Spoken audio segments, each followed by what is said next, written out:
Passage chez la belle famille, chapitre 23. Je viens avec toi aujourd'hui, a déclaré Cécilia.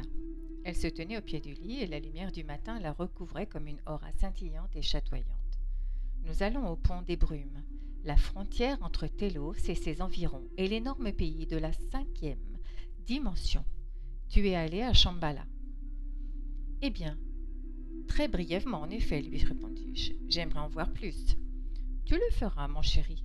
Mes parents y vivent et nous allons leur rendre visite. Finalement, j'ai pensé, j'espère qu'ils m'aimeront. Et s'ils ne m'aiment pas?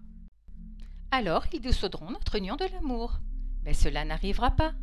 Nous nous aimons et c'est le plus important pour eux. L'amour se révèle primordial, et ce tant que dans la 5e dimension que dans les autres. Agartha est l'amour. Dépêche-toi de te changer, j'ai commandé un aéroglisseur. Teach vient avec nous. Teach a englouti son petit déjeuner de nourriture végétarienne pour chien qu'il était venu déguster. Je ne pense pas qu'il ait oublié la viande qu'il avait l'habitude de manger, mais Teach est probablement le seul grand Danois vivant qui mange des légumes et les apprécie. Je n'avais pas vu beaucoup de chiens de sa taille ici, mais encore une fois, je n'avais pas vu beaucoup d'animaux ici du tout. J'ai mis une chemise blanche et un pantalon blanc, ainsi qu'un collier blanc orné de diamants sur Teach. Cécilia portait une création de couleur rose avec un chapeau de même couleur au bord large. Elle était superbe. Nous sommes montés à bord de l'aéroglisseur qui a eu immédiatement pris de l'altitude. Ma grand-mère avait l'habitude de chanter cette chanson suédoise pour les défilés. Dans la lueur ensoleillée de l'été, nous allons à travers les bois et les champs. Des soucis que nous ne connaissons pas, chanter jusqu'au bout, hurrah, hurrah. J'étais en train de le siffler alors que le sol disparaissait et que nous montions à une bonne hauteur. En fait, je suis assez douée pour siffler. Ma femme m'a jeté un regard amusé. C'est une belle mélodie, dit-elle en souriant. Je peux jouer d'autres vieilles chansons suédoises au piano, lui ai-je répondu, si on peut en trouver un. Je sais de quel instrument tu parles, répondit Cécilia. Nous pouvons probablement en créer un si tu veux. Je n'avais pas pensé à cela, mais c'était évident, le pays des opportunités. J'ai décidé que je créerais un piano, à queue, chez moi dès que possible. Les forces créatrices étaient sans limite ici à Agartha, tant qu'elles étaient positives. C'était quelque chose que j'avais appris dès que j'ai pu commencer à créer. Sinon, je n'aurais pas eu de lit pour dormir. Cécilia nous avait créé une belle maison. Elle était jolie, confortable et pratique. Le reglisseur s'est mis à descendre et se posa dans un endroit si brumeux que l'on pouvait à peine voir ses mains devant son visage. Teach s'est approché de moi. Il n'aimait pas être en dehors du champ de vision. Cécilia agita les deux mains et le brouillard se dissipa légèrement pour que nous puissions apercevoir le pont sur lequel nous nous tenions, avec ses hautes rampes sculptées qui s'élevaient et formaient une arche au-dessus de nous. Sous ce pont se trouvaient des rapides limpides qui culminaient en une petite chute d'eau, un peu plus en aval. Je pouvais distinguer les contours d'une forêt de chaque côté. Nous sommes sur le pont qui sépare la 3e et la 5e dimension, a-t-elle annoncé. Vous voulez dire la 3e et la 4e dimension, j'ai suggéré.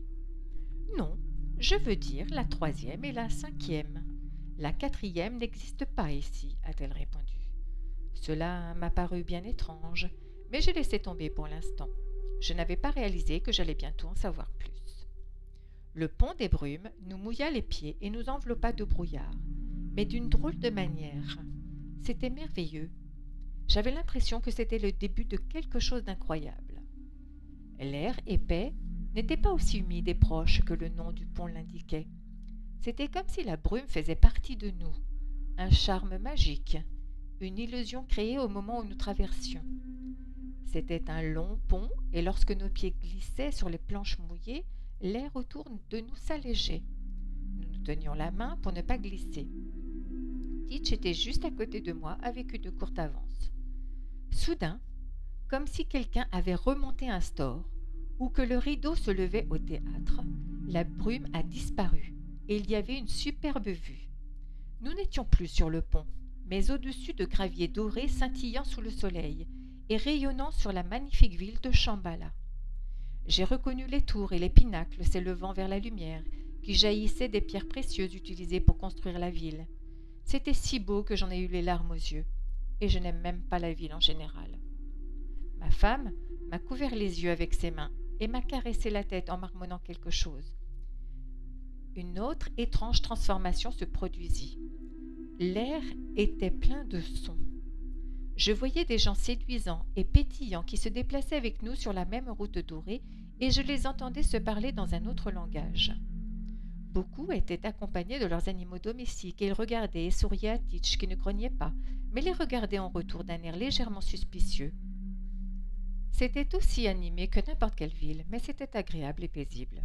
« J'ai dirigé ta pensée et ta perception vers la 5e dimension, a déclaré Cecilia. Tu ne peux pas rester ici avec moi sans faire partie de ce tout. Maintenant, tu pourras parler à n'importe qui sans même bouger les lèvres. Ne t'inquiète pas si tu ne comprends pas le langage, car ton cerveau le traitera aussi facilement que n'importe quelle autre conversation. » Elle avait à peine fini de parler qu'un jeune couple nous a arrêtés. « Nous étions en train d'admirer votre chien, a dit l'homme dans ma tête. Nous n'avons jamais vu cette race auparavant. D'où venez-vous ? » Et illico presto, je n'avais qu'à réfléchir à la réponse et l'homme comprit tout de suite. La femme s'accroupit auprès de Teach, qui lui lécha poliment la main. « Un grand Danois ?» dit-elle en souriant. « Nous avons appris le nom de la plupart des pays en surface, et le Danemark ne fait pas exception. Les gens y sont particulièrement grands, pas vrai ? » Je n'ai pas pu m'empêcher de rire en pensant au petit Danois, au caractère bien trempé que j'ai rencontré, et nous avons tous les 4 fini par rigoler. Teach s'est mis au garde à vous, ce qui a provoqué encore plus de rire. Mais ma femme a fait ses adieux au couple et nous nous sommes empressés de continuer. Peu de temps après, nous avons traversé de nombreuses rues et nous nous sommes retrouvés près d'une grande maison située dans un merveilleux jardin avec une porte tissée scintillante. Ma femme a appuyé sur un bouton et le portail s'est ouvert. Alors que nous marchions le long du chemin fait en pierre précieuse, j'ai remarqué que bien que le jardin contienne un ensemble de plantes, elles étaient disposées de manière quelque peu chaotique. Tout semblait s'épanouir où il voulait. C'était une sorte de beauté sauvage que seule la nature pouvait réaliser. Nous avons frappé à la grande porte et avons entendu le clic du loquet s'ouvrir. Nous sommes entrés dans un hall immense, sans toit, où des branches feuillues s'entrelaçaient, sans entrave, autour des murs. « Bienvenue chez mes parents » a dit ma femme, les bras écartés. Le moment tant redouté était arrivé. Ils étaient là. Les 2 personnes qui devaient être mes beaux-parents. Je ne sais pas comment ils sont arrivés là, le hall avait été vide jusqu'alors. « À genoux » siffla Cecilia entre les dents. Elle s'inclina si bas que son chapeau rose tomba. Cela a fait bien rire. Son père me souleva à 2 mains et me regarda profondément dans les yeux. Puis il m'a tiré vers lui et m'a accueilli avec une table dans le dos. « Je vois que tu es un homme bon, dit-il, alors que je lui faisais face intimement. Non pas que je sois timide d'habitude, mais il était incroyablement impressionnant. Il avait l'air d'un maître, me dis-je, sans vraiment savoir à quoi ressemblerait un maître. C'était un homme droit, avec un immense charme. Ses cheveux blancs et ondulés atteignaient ses épaules. Il avait une moustache droite et une barbe courte. Ses yeux étaient d'un bleu profond, comme atlantique. « Je suis Fayo, et vous pouvez m'appeler ainsi, car nous n'avons pas d'autre titre que père et mère. Nous allons prendre un thé et discuter dans un instant, mais je voudrais d'abord vous présenter ma femme. Elle s'appelle Keola. » Je m'agenouillai aussitôt devant la mère de Cecilia. Elle était extrêmement jolie, et je pouvais voir la ressemblance avec ma femme. Elle n'était pas aussi grande que son mari, et ses cheveux blancs argentés, brillants, dressés sur sa tête, étaient entrelacés de perles. Elle portait une robe blanche, et par-dessus celle-ci un manteau bleu nuit chatoyant comme le ciel étoilé. Elle imposait le respect, et n'était pas aussi douce et amicale que sa fille.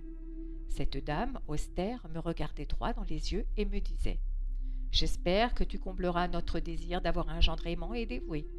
J'aime ce que je vois et je vous souhaite la bienvenue. Vous pouvez me baiser la main. » Elle m'a tendu une main, mince et fine, avec des anneaux à chaque doigt. Je l'ai embrassée, en évitant de justesse de trembler. Elle dégageait de la froideur, comme ma femme dégageait de la chaleur. Quand je me suis levée, elle et Cecilia se sont retirées, et mon beau-père m'a fait signe de le suivre. Nous sommes montés à l'étage et sommes entrés dans un lieu qui ressemblait à un atrium d'autrefois. Fayo m'a invité à m'asseoir sur un canapé. Bien que je sache comment créer certaines choses, je ne sais pas comment il a fait pour faire ce que je venais de voir. Sur la table, soudain, un joli service à thé et une assiette de sandwich et de gâteaux sont apparus. « N'ayez pas peur de ma femme. » Il a souri en me tapotant le genou. « Tout le monde a peur. Elle peut être mal à l'aise avec les étrangers, mais au fond d'elle-même, elle a un cœur d'or. » J'avais ma propre opinion à ce sujet, mais je n'ai rien dit. J'aimais beaucoup Fayot. « Ça fait bizarre d'être dans la 5e dimension sans passer par la 4e, me suis-je aventuré. Fayot se mit à rire.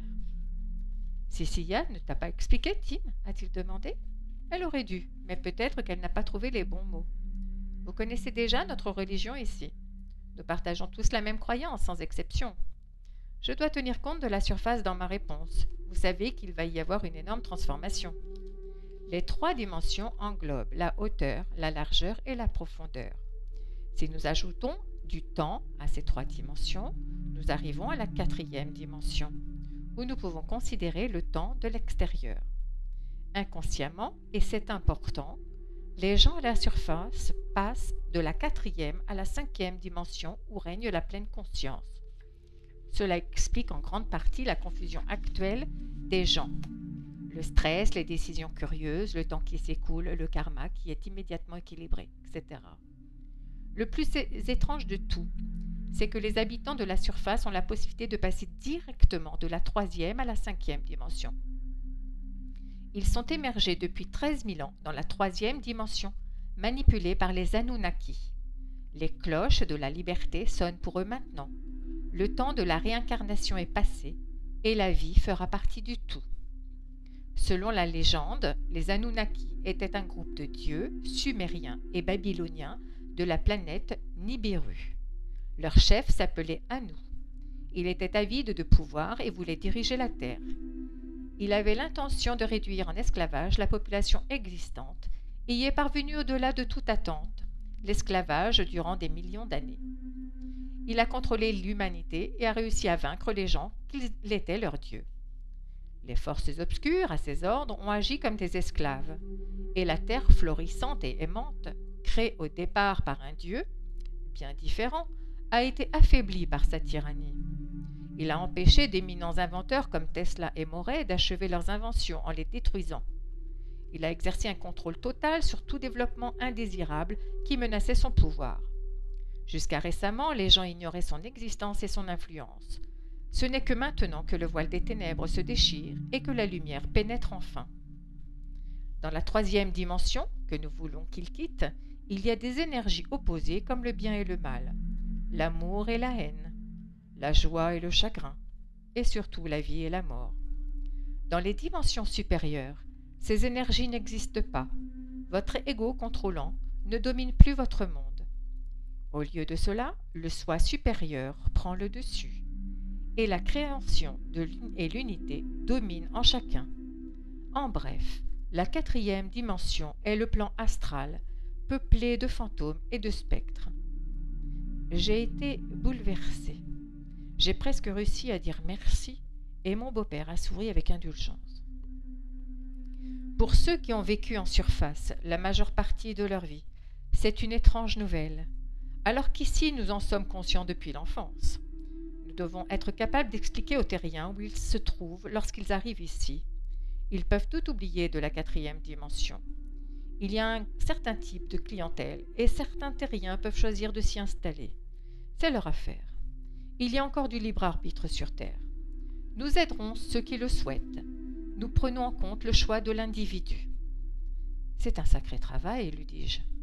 Nous sommes nombreux, dit mon beau-père en souriant. Très nombreux. Et nous allons atteindre notre but. Vous avez déjà remarqué qu'Agartha est un endroit agréable à vivre, sans toxines et sans mal. Donc, la 4e dimension est le monde astral? Ai-je marmonné? Oui. Et maintenant, vous savez, vous n'avez plus besoin de vous y attarder. Nous avons d'autres choses à discuter. Votre devoir immédiat ici, par exemple. Avez-vous décidé du travail que vous allez faire? Ne vais-je pas être une sorte de liaison entre Agartha et la surface? J'ai suggéré de façon incertaine. Il se trouve que je suis président du grand cercle ici à Shambhala. Et en tant que gendre, vous avez droit à un poste parmi nous. Bien sûr, c'est votre choix. mais nous n'apprécierions pas que vous fassiez la navette entre la surface et Sicilia, qui serait laissée à elle-même. Il serait préférable que vous restiez ici et que vous vous installiez à Shambhala ou dans les environs.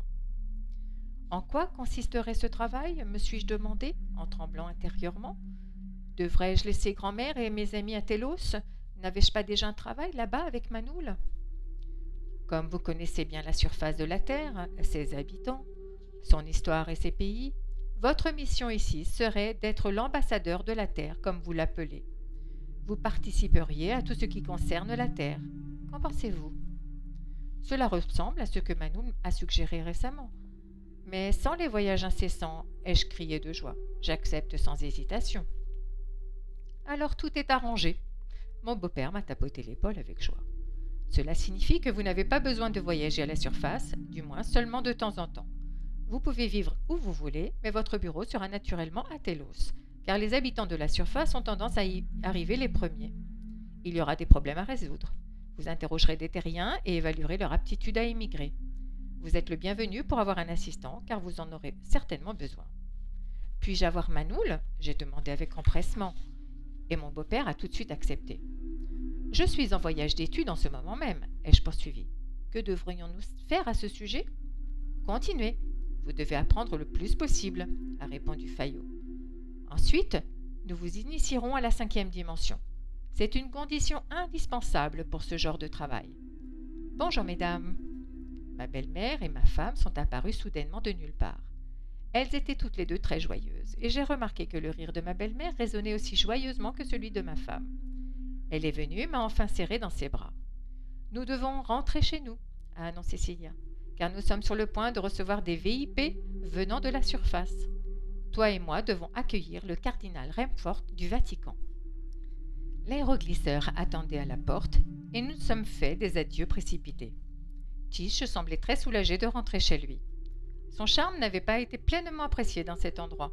Alors il m'a léchouillé partout où il pouvait et s'est écroulé à côté de moi dans le véhicule, en poussant un profond soupir.